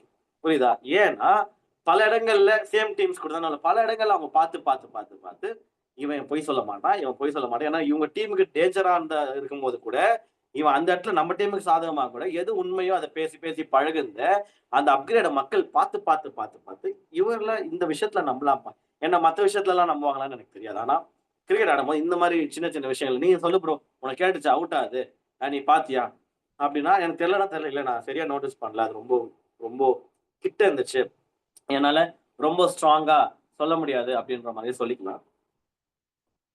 ஆர் நான் ரொம்ப ஸ்ட்ராங்கா பார்த்துட்டு அவுட்னா அவுட் அப்படின்னு சொன்னா அவுட் தான். ஓகே, இது ஒரு எக்ஸாம்பிள். இந்த மாதிரியான ஒரு அப்கிரேட் குள்ள தான் நம்ம எல்லாரும் போனோம்னு கர்த்தர் எதிர்பார்க்கிறாரு. எந்த அளவுக்குன்னா, சுற்றி உள்ளவர்கள் நீ சொல்லுப்பா இந்த விஷயத்துல, நீ சொல்றதை நான் நம்புறேன் அப்படின்ற மாதிரி நம்பகத்தன்மையான ஒரு ஆட்களா இருக்குமா. 2வது, ஸ்கூல்ல பயங்கரமா காப்பி அடிப்பேன் நான். இதை கேட்டு நின்றீங்கன்னு வைங்களேன், இதெல்லாம் பேசலாமாடா ஆனஸ்டி பத்தி, ஸ்கூலு காலேஜ் இந்த பேப்பர் பாஸ் பண்ணி பப்ளிக் எக்ஸாம் அதெல்லாம் இல்லை, அதெல்லாம் செஞ்சு விட்டுருவாங்க மாட்டினா. அப்படி இல்லை, சும்மா அந்த கிளாஸ் டெஸ்ட்ல வச்சு உயிரெடுப்பானுங்களே, வேற வழி இல்லை, ஜாலியா எல்லாருக்குள்ளேயே காப்பி அடிக்கிற ஒரு பையன் தான் நான். ஓகே, ரொம்ப அப்படியே உத்தம புத்திரன்லாம் கிடையாது. ஆனால் எனக்கு நல்லா தெரியும் காப்பி அடிக்கிறது தப்புன்னு தெரியும், பேப்பர் பாஸ் பண்றது தப்புன்னு தெரியும், வீட்டு அடிக்கிறது தப்புன்னு தெரியும், எல்லாம் தெரியும். அப்புறம் ஏன் பண்ணீங்க அப்படின்னா, படிச்சு போய் எழுத முயற்சி செய்வோம் தான். ஆனா படிச்சு எழுதி முயற்சி செஞ்சு ஃபெயில் ஆனா ரீடெஸ்ட் வைப்பான் காலேஜ்ல. அதுல ஃபெயில் ஆனா ரீடெஸ்ட் வைப்பான். வேற ஸ்டூடெண்ட்டுக்கு நேர்மையா இருக்கணும்னா, நான் வந்து ஃபைனல் எக்ஸாம்ல மட்டும்தான் என்னுடைய நேர்மையா இருக்க முடியும். ஏன்னு சொல்ற கேளுங்க. நான் நேர்மையா இருக்கணும்னு ஆசைப்பட்டேன் ஒரு ஸ்டூடெண்டா. படிக்கிறேன், ஃபெயில் ஆனா ஃபெயில் பரவாயில்ல, அடுத்த எக்ஸாம்ல அரியர் எழுதிட்டு போயிடலாம். இதுதான் என்னுடைய மனப்பான்மையா இருந்துச்சு. நான் படிப்பேன், என்னுடைய ஹார்ட் ஒர்க் எல்லாம் போடுவேன். அதே தாண்டி ஃபெயில் ஆனா பரவாயில்ல, அரியர் எழுதிட்டு போயிடலாம், ஆனா நான் நேர்மையா அப்ரோச் பண்ணணும் மட்டும் தான் என்னுடைய ஆசையா இருந்துச்சு.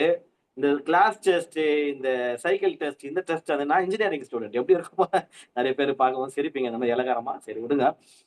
இன்ஜினியரிங் ஸ்டூடெண்ட் ரீடெஸ்ட் ரீடெஸ்ட்னு அந்த அவங்க 80 மார்க் எதிர்பார்ப்பாங்க எங்க காலேஜ்லாம். எங்க காலேஜ்ல ஆர்ட்ஸ் குரூப் ஸ்டூடெண்ட்ஸ் எல்லாம் உட்காந்துக்கிறாங்க இனியவெல்லாம். நான் கூட ஜெயா காலேஜ் தான், Jaya engineering college. Retest fail ஆனா ரீடெஸ்ட் எவ்வளவு 100க்கு 80 மார்க் எடுக்கணுமா? சாத்தியமா? அவங்களுடைய ஸ்டாண்டர்டோடைய அவங்களுடைய காலேஜ் ஸ்டாண்டர்ட் ஏற்றினோன்னு ஒரு சாதா சுமாரா படிக்கிறவன் எப்படிங்க எடுப்பான்? புரியுதா? ஒரு சுற்றி உள்ள ஒரு சூழல், ஒரு மனுஷன் நான் நேர்மையா இருக்கணும்னு ஆசைப்பட்டாலும் சுத்தி இருக்கிற எப்படி தள்ளுறாங்கன்னா, இல்ல இப்போ எனக்கு ஒரே ஒரு ஆப்ஷன். என்னால நான் படிச்சு இந்த கிளாஸ் டெஸ்ட், இந்த டெஸ்ட் டெய்லி வைப்பானுங்க டெஸ்ட். டெய்லி டெஸ்ட் அது பேரு. டெய்லி எப்படி 80 மார்க் எடுக்க முடியும்? எனக்கு படிப்புலலாம் அவ்வளோ இன்ட்ரெஸ்டே இல்ல. நம்மளுடைய ஃபோக்கஸ் வேற. அப்படி இருக்கிற நான் ஏதோ கிளியர் பண்ணிட்டு போலான்னு வந்தேன். ஒரு ஒரு பயங்கரமான படிப்பு தான் வாழ்க்கை அப்படின்னு வரவன் 80 இல்ல 90, 100 கூட எடுத்துருவான். ஆவரேஜான ஒரு ஸ்டூடண்ட்ட எப்படி 80 எடுக்க முடியும்? வாய்ப்பே இல்ல. காப்பி அடிச்சா மட்டும் தான் எடுக்க முடியும். அடி பார்த்துக்கலான்ட்டு சரமாரியா அடிப்போம். என்னன்னா ஒரே ஒரு நோக்கம், கிளாஸ் டெஸ்ட்ட பாஸ் பண்ணி போயிடும். கிளாஸ் டெஸ்ட்ல அப்படியே மிஸ்ஸுங்கலாம் சூப்பர் தான் சொல்லுவாங்க. எனக்கு மட்டும் தான் தெரியும். இதுல ஒரு பெருமையும் இல்ல. நான் மட்டும் தான் அப்படியே ஜாலியா வாங்கிட்டு அப்படியே ஜாலியா நம்ம என்னையால ஹாப்பினஸாவே இருக்க முடியாது. சரி என்ன ஓர வை பேப்பர் அப்படிதான் இருக்கும். ஆனா ஒரே ஒரு இடத்துல மட்டும் தான் நான் நானா இருக்கலாம். Which is final exams. Semester exam. Semester எக்ஸாம்ல நான் ஃபெயில் ஆயிருக்கிறேன். நல்ல மார்க்கும் எடுத்திருக்கிறேன். ஓகேவா? அந்த 90 பிளஸ் மார்க்கும் வந்திருக்குது. அத்தன 8 செம்ஸ்ல. And at the same time அரியரும் வச்சு ரீவாலுவேஷன்ல பாஸ் ஆயிருக்கேன். அரியரும் வச்சு அரியர் எழுதி பாஸ் பண்ணியிருக்கிறேன். லாஸ்ட் செம்ல அரியர் வச்சுட்டு அதுக்கப்புறம் அடுத்தது போனா கிராஜுவேஷன் தரமாட்டேன். அதுக்கு முந்தின செம்ல நான் பாஸ் பண்ணேன். அந்த மாதிரி 2 சப்ஜெக்ட் தான் நான் அரியரே வச்சிருக்கேன். அந்த மாதிரி இதுல எதுக்கு இப்படி சொல்றேன் அப்படின்னா, நான் நேர்மையா இருக்கணும்னு ஆசைப்பட்டாலும் சுற்றியுள்ள சமுதாயம் என்னை வந்து புஷ் பண்ணி, இப்ப நான் அதை நியாயப்படுத்தவே சொல்ல நான். என்னை புஷ் பண்ணி நீ காப்பி அடின்னு அவங்க சொல்ல. காப்பி அடிச்சா தான் பாஸ் சொல்ல. ஆனா ஒரு ஆவரேஜான ஒரு ஸ்டூடெண்ட் நீ எடுத்துன்னு வந்து 80 எடுக்கணும் 80 எடுக்கணும்னா, டேய் காப்பி அடிச்சா தானே எடுக்க முடியும். 80லாம் எடுக்க முடியாதுடா படிச்சுலாம். அப்படின்ற ஒரு ஜோனுக்கு அப்படியே டமால் டமால் தள்ளி காப்பி அடிச்சு அப்படின்னா அப்படி தப்பான வேலைங்க பண்ணி மார்க் எடுத்துட்டு, ஆனா எனக்கு ஒண்ணு தெரியும்.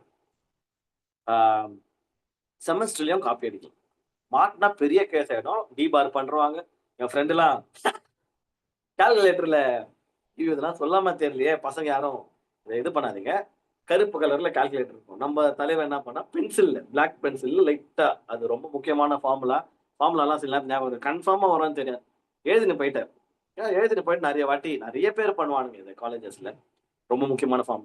பிளாக் ஒண்ணுமே தெரியாது. எல்லாமே செக்கிங் வருவாங்க. பார்ப்பாங்க, அப்படியே பார்ப்பாங்க. பேப்பர்ல திருப்பி பார்ப்பாங்க. எதனா பிட் இருக்கா?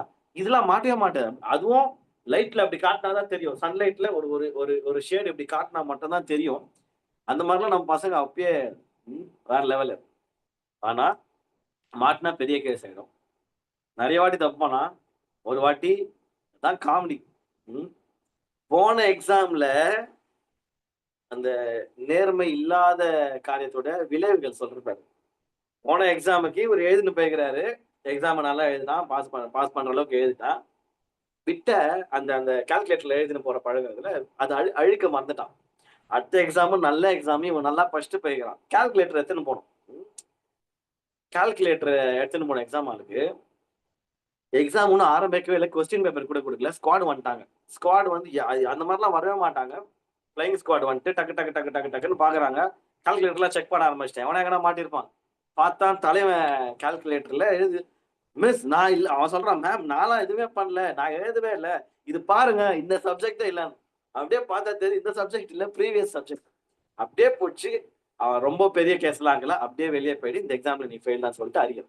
சோ எதுக்கு இதை சொல்றேன்னா பாருங்க. கர்மான்னு சொல்லுவாங்களா ஹிந்துயிசம்ல. கர்மா எப்படி வந்து தாக்குது. போன எக்ஸாம்ல காப்பி வச்சு பாஸ் பண்ணிட்டான். அதை அழிக்காத விட்டு அடுத்த எக்ஸாம்ல அவன் எக்ஸாமே எழுதாம அப்படியே one of my close friend தான். அப்படியே எந்திச்சு வெளியே அனுப்பிச்சாங்க. பரிதாபமாகுது. இதுக்கு தான் உண்மை ரொம்ப முக்கியம். இதுக்கு தான் நேர்மை ரொம்ப முக்கியம். அவன் எழுதி ஃபெயில் ஆயிருந்தானா அவனுக்கு ஒரு கெத்து இருக்கும். பரவாயில்ல ஐ ட்ரை நோ. ஏதோ படிச்சதை வச்சு ட்ரை பண்ணேன். 40, 45 ஏதோ 45 எடுக்கணுமா? 42 தான் போட்டுக்கிறேன். சரி கூட அடுத்த வாட்டி 80 மார்க் எடுக்க முயற்சிக்கலாம். இது அரியரை வச்சா கூட படிச்சுக்கலாம். ஆனா நேர்மையா இருக்கிறவனுக்கு வாய்ப்பு கிடைச்சும் ஃபைனல் எக்ஸாம்ல நேர்மையா இருக்கலாம். ஃபெயில் ஆனா பரவாயில்ல. அது எழுதிக்கலாம். அதுல ஃபெயில் பரவாயில்ல எழுதலாம். என்ன இப்போ என்ன எங்க வந்துட போறோம்? அது ஈஸி. நேர்மையா இருக்கக்கூடிய உனக்கு வாய்ப்பை தட்டுல வழங்கப்பட்டும் அதையும் தாண்டி அங்கேயும் நான் தப்பு வேலை தான் பண்ணுவேன். அதையும் தாண்டி அங்க நேர்மை இல்லாம நான் ஸ்கோர் பண்ணி ஒரு உயர்வுக்கு போவேன்னா அந்த உயர்வுல போயிட்டு நம்மளால சந்தோஷமா இருக்க முடியாதுன்றது மட்டும் நான் சொல்லிக்கிறேன். இதுதான் அந்த டிராகன் படமும் சொல்லிச்சு. இந்த படத்தோட இன்ஃபுளுன்ஸ் எல்லாம் நான் பேசல. பட் நான் பேசுற எல்லாமே ஒரு படத்துல எடுத்துன்னு வந்து கனெக்ட் பண்ணிட்டேன். ஓகே. இப்ப நீங்க உங்களுக்கு எல்லாம் ஒரு கேள்வி இருக்கலாம். என்ன கேள்வி அப்படின்னா, சரி பிரதர் நீங்க பாட்டுன்னு சொல்லிட்டு போயிட்டீங்க. இந்த எஸ்னா வசனம்லாம் கேட்கறது நல்லதா இருக்கு. உள்ளதை உள்ளதென்றும் இல்லதை இல்லதென்றும் சொல்லுங்க. இதுக்கு மிஞ்சினது எல்லாமே தீமையினால் உண்டா இருக்குது. ஆனா நிறைய இடங்கள்ல நான் பதில் சொன்னேன்னா என்னுடைய பதில் நிறைய பேரை டிஸ்டர்ப் பண்ணும், என்னுடைய எஸ் ஆர் என்னுடைய நோ இன்னொருத்தரை மாட்டி விட்டுரும். நான் அந்த மாதிரி ஒரு இக்கட்டான சூழ்நிலைக்கு போக விருப்பப்படல. என்ன பண்ண ஆர் என்னுடைய எஸ்ஸோ என்னோட நோவோ என்னையே பெரிய பிரச்சனையில தள்ளுறோம். என்ன லாக் பண்ற மாதிரி இவன் பொய் சொல்ல மாட்டான்னு தெரிஞ்சு ஒரு ரொம்ப சீரியஸான ஒரு ஜோன்ல ஒரு கொஸ்டின் கேட்கறாங்க. இல்ல என்னுடைய பாஸ்ட பத்தி ஒரு கொஸ்டின் கேட்கறாங்க. அந்த மாதிரி சூழ்நிலையில என்னதான் பிரதர் பண்றது? நேர்மையாவும் இருக்கும். உண்மையும் பேசணும். ஆனா பேசினா பெரிய ப்ராப்ளம் ஆயிடும். என்ன பண்ண? உங்களுக்கு ஒரு 8 வகையான பிராக்டிக்கல் டிப்ஸ் கொடுக்க போறேன். நோட்ஸ் எடுக்கிறவங்க தயவு செஞ்சு இது கன்ஃபார்மா எடுத்து முன்னாடி இருக்கிற வசனங்கள் எடுத்தீங்களோ இல்லையோ, நேர்மையா வாழ்றது ஆக்சுவலா ரொம்ப ஈஸி. ஆனா அதுக்கு அதிகமான திமிரு தேவை, அதிகமான தைரியம் தேவை, அதிகமான தெனாவட்டு தேவை, அதிகமான கெத்து தேவை. அதெல்லாம் இந்த 8 விஷயத்துல நான் சொல்றேன் பாருங்க. இதெல்லாம் பிராக்டிக்கலா நான் பண்ற விஷயம். நான் முடிஞ்ச அளவுக்கு முட்டி மோதியாவது நேர்மையா இருக்கணும்னு ட்ரை பண்ணுவேன். அங்கங்க மிஸ் ஆகும் தான். நானும் மனுஷன் தான். அது மாதிரி உங்களுக்கும் மிஸ் ஆகும். பட் முடிஞ்ச அளவுக்கு நம்மளுடைய மனசாட்சிக்கு, கர்த்தருக்கு ஏற்ற விதத்துல எசப்பா ஐ ட்ரை நோ ரொம்ப க்ளோஸரா போயிட்டு தான் மிஸ் ஆயிடுச்சு. அடுத்த வாட்டி இது மாதிரி ஒரு டெஸ்ட் வந்தா நான் பாஸ் பண்றேன்னு சொல்ற அளவுக்கு அட் எண்ட் ஆஃப் த டே நம்மளும் காடம் தான். சுத்தி இருக்கிறவன் வந்து நம்மளை பத்தி என்ன வேணா பேசலாம். நானும் அந்த உண்மை இருந்தாலே போதும். எனக்கு நான் உண்மையா இருக்கணும், கர்த்தருக்கு உண்மையா இருக்கணும். இதுல இருந்தாலே ஆட்டோமேட்டிக்கா பிறருக்கும் உண்மையா இருப்போம். ஆப்ஷன்ஸ் உங்களுக்கு இந்த நேர்மையை டெஸ்ட் பண்ற மாதிரி உங்களுக்கு வரும். பதில் எஸ் சொல்லலாம். ஓகேவா? எஸ் பைபிள் வேர்ஸ்ல சொன்ன எஸ் சொல்லணும். இல்லைன்னா பதில் நோ சொல்லணும். இல்ல நான் ஆல்ரெடி ஏசப்பா கத்து கொடுத்த ஒரு விஷயம், சைலண்டா இருந்தலாம். சைலண்டா இருந்தா இழுத்தடிக்கிற மாதிரி இருக்கலாம். இல்ல சைலண்டா இருக்கிறதுல இன்னொரு பிரச்சனை என்னன்னா, அவங்களா பதில் மௌனம் சம்மதம் அப்படின்னு உலகத்தை கண்டுபிடிச்சிக்கிறாங்க. மௌனம் சம்மதம் எத்தனை போயிடலாம். இல்ல மௌனமா இருக்குதுன்னா அவங்களே ஒரு லேபிள் வச்சுட்டு போயிடலாம். இந்த இடத்துல இவர் தப்பு பண்ணலன்னா சைலண்டா யாரு இருக்கிறாரு? சைலண்ட்டுக்கு முன்னாடி 1008 டேய் நான் வாயத்தை இருந்தேன்னா நிறைய பேர் மாட்டிப்பாங்கடா. அதனால சைலண்டா இருக்கணும். பல்ல கட்சின்னு இருப்போம்.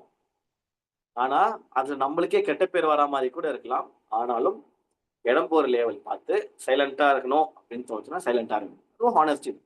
ஏன்னா எஸ் சொல்ல முடியாது, நோ சொல்ல முடியாது. வாயை திறந்தாலே மாட்டிப்போம். இல்ல பொய் சொல்ல வேண்டிய கட்டாயம். அதுல பொய்யில இருந்து தப்பிச்சுக்கிறதுக்கு தான் நான் ஒரு எக்ஸாம்பிள். நேர்மையா இருக்கிறது.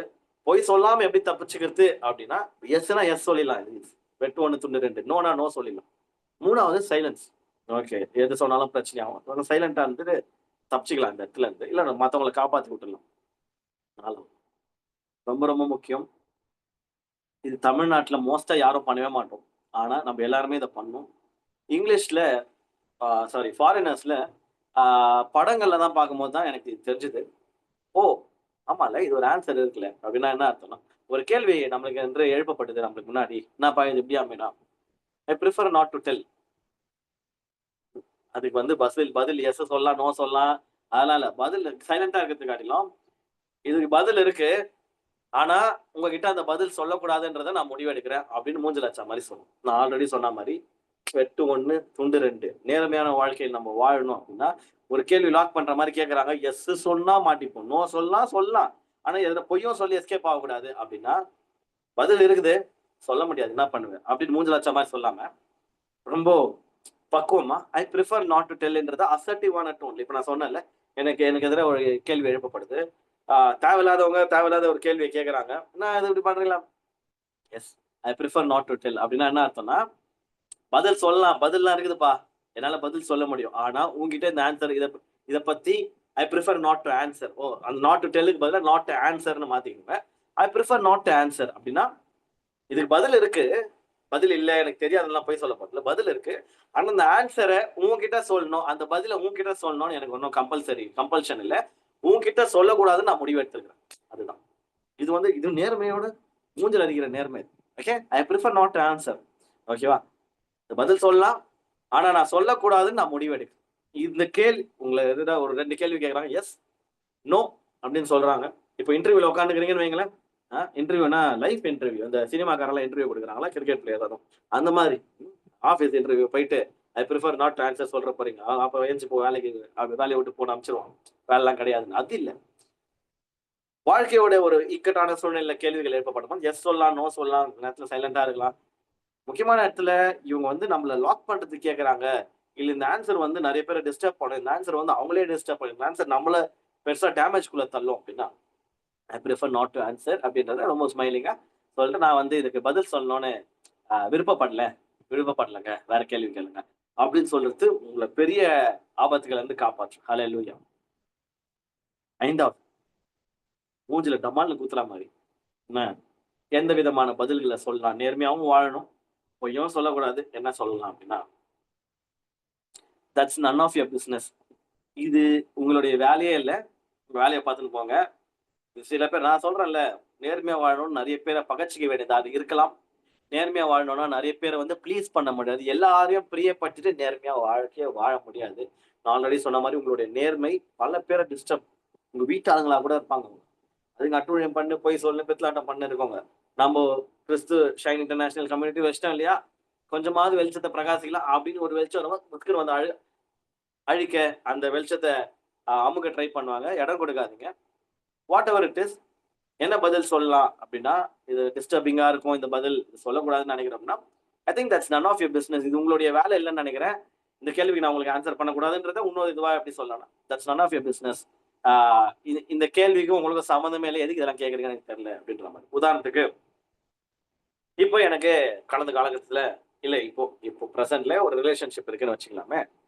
ரிலேஷன்ஷிப்லாம் வந்து பாருங்களேன், ஏன்னா ரிலேஷன்ஷிப்லாம் ஒரு மாதிரி சம்டைம்ஸ் சென்சிட்டிவான டாபிக்ஸ். ஓகேவா, நானும் ஒரு பொண்ணை லவ் பண்றோம் அப்படின்னு வச்சுக்கலாம்.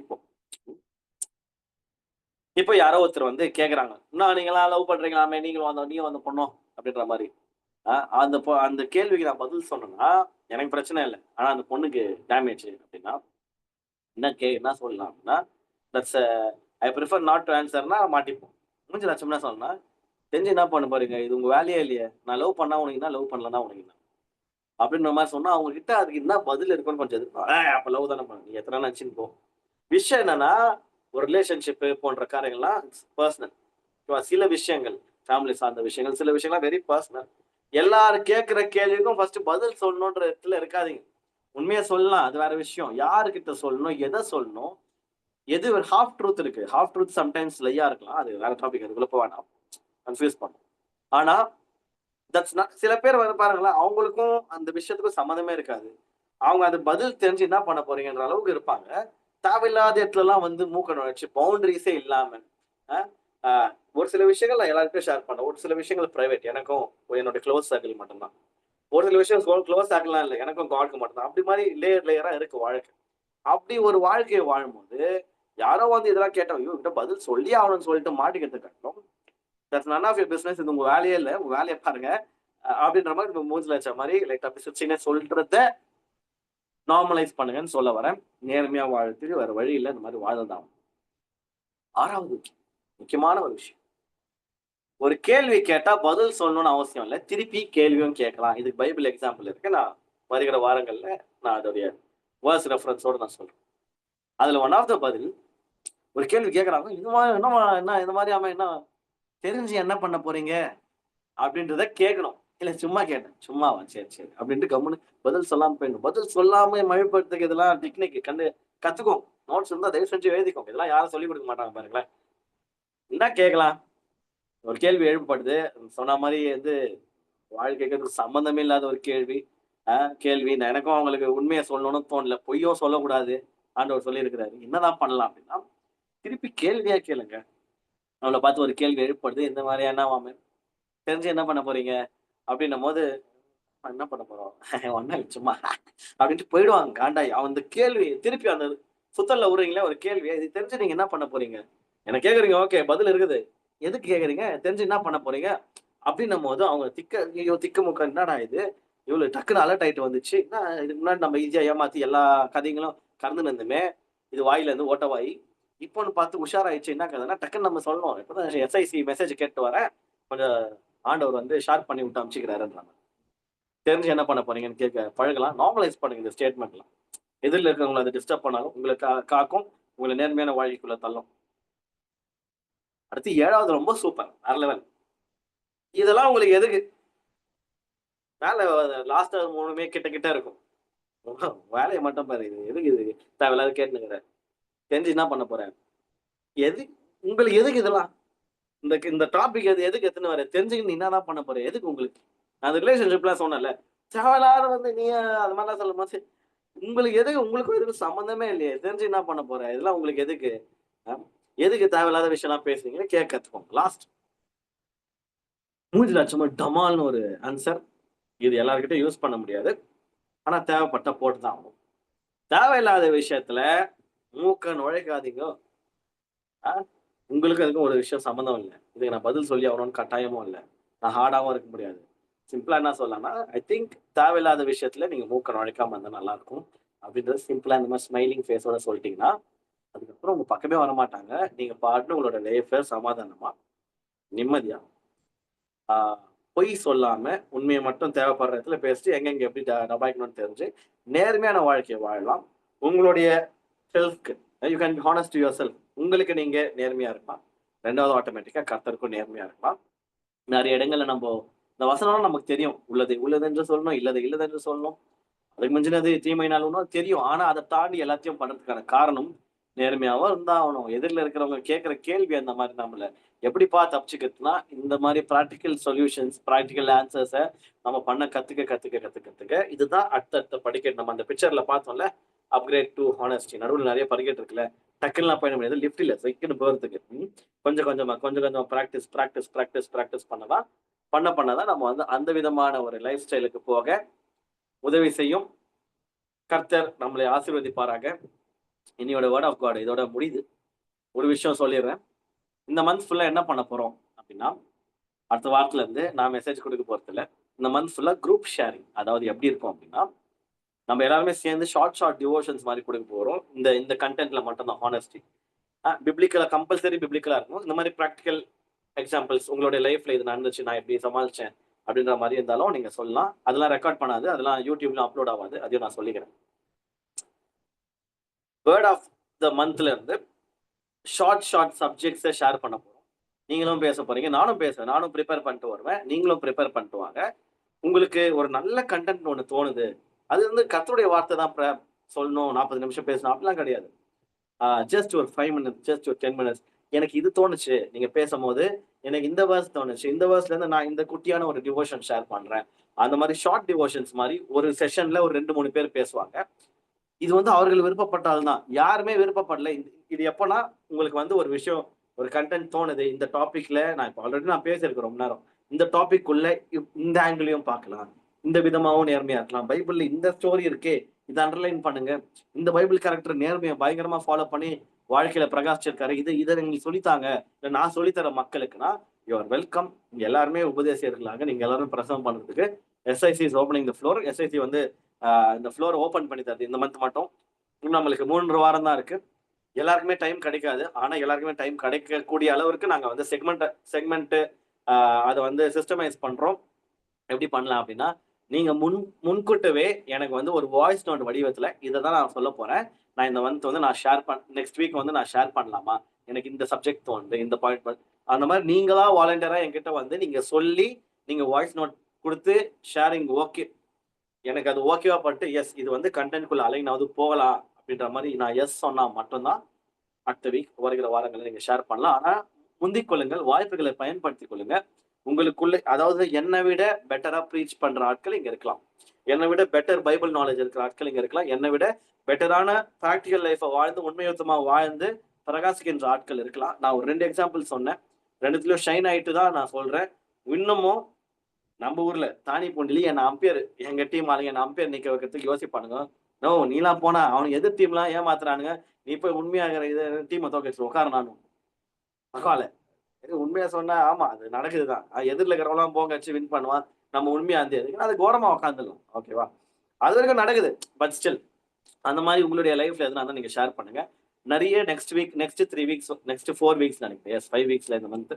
நெக்ஸ்ட் 4 வீக்ஸ் வந்து அதிக உங்களுடைய வாய்ஸ் ஷேர் பண்ண வேண்டிய ஒரு சிச்சுவேஷன்ல இருக்கும். ஸோ வாய்ப்புகளை பயன்படுத்திக் கொள்ளுங்க. ஆன்லைன்ல எதுவுமே அப்லோட் ஆகாது.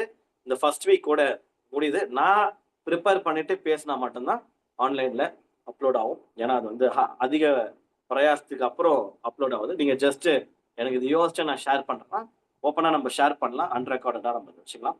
Thank you so much. God plus.